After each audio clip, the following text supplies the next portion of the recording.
Kaixo, ongi etorria, ikusiko dugu triangeluak noiz diren antzekoak eta noiz ez. Eta hortarako jakin behar duzu antzekoak izateko bi irizpide hauek bete behar dituztela. Hiru angeluak berdinak direla, hau da, angelu homologoak berdinak direla, eta hiru aldeak proportzionalak direla. Adibidez, kasu honetan, ikusi dezagun, angeluak ez ditugunez, ea aldeak proportzionalak diren edo ez, egingo ditugu zatiketak. Adibidez, 18 zati bere alde korrespondentea. Zen izango da, 18 zati 6, ezta? Jarriko dut, 18 zati 6, berdin, guazen ikustea beste alde bat, bederatzi adibidez, bederatzi zati 3. Eta azkena, 12 zati 4.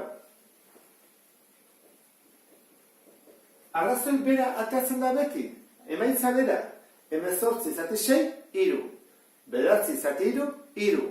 12 zati 4, 3. Beraz, proportzionaltasun arrazoia 3 da. Eta orduan, bi hauek antzekoak dira. Bestetik esan behar dugu, angeluak, orduan, hau baldin bada A angelua, eta hau A lehena angelua, homologoak dira, beraz, berdinak izango dira, bi kasuetan.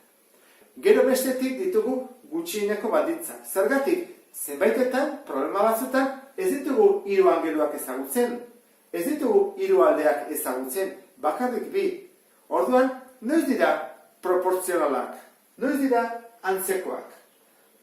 Adibidez, hemen jartzen duen bezala. Bi angelu berdin baldin baditu. Adibidez, hemen. Baditugu hiru angeluak? Ez, bi bakarrik ditugu. Baina jakin dezakegu antzekoak diren edo ez zergatik. Hiru angeluen batura delako 180. Orduan, 30 eta 70 zenbat da? 100.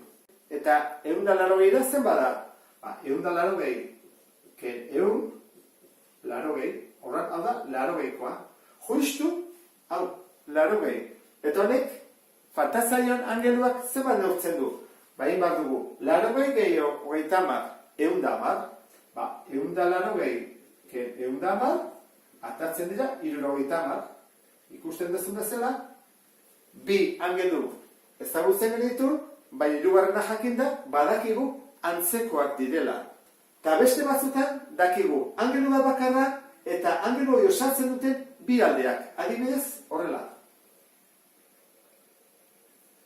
Eta esaten digute, 4, 6, 12, 18 eta angeluak neurtzen dela adibidez 30 gradu bietan.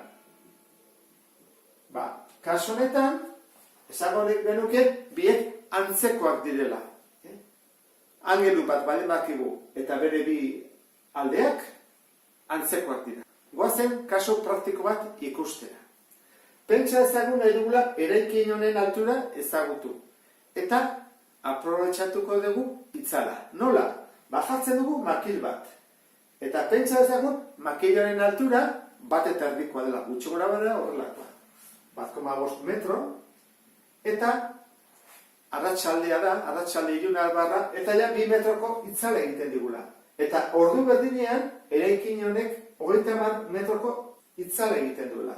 Orduan, itzala hau da, itzala bikoa da, eta jakin nahi dugu, eraikin honen altura. Ezagutzen alditugu hiru angeluak? Ez. Ezagutzen alditugu hiru aldeak? Ez. Orduan, erabili beharko dugu, hauetako irizpide bat, gutxieneko irizpideak jakiteko antzekoak dira, edo ez, bi triangelu hauek. Erabili dezakegu hau, bi angelu berdin, ea lortzen dugu. Eraikina perpendikularra da, bai ez da, zuzen egiten bada, pentsat bai. Orduan, hau da, 80 gradukoa. Eta makila zuzen jartzen badugu, goiti bera, baita ere 80 gradukoa izango da, baita ere. Orduan, angelu bat, behintzat, berdina izatea lortu dugu. Bestetik, eguzkizpiak paraleloak aldira beti, bai, ezta? Ordu berdinean paraleloak dira.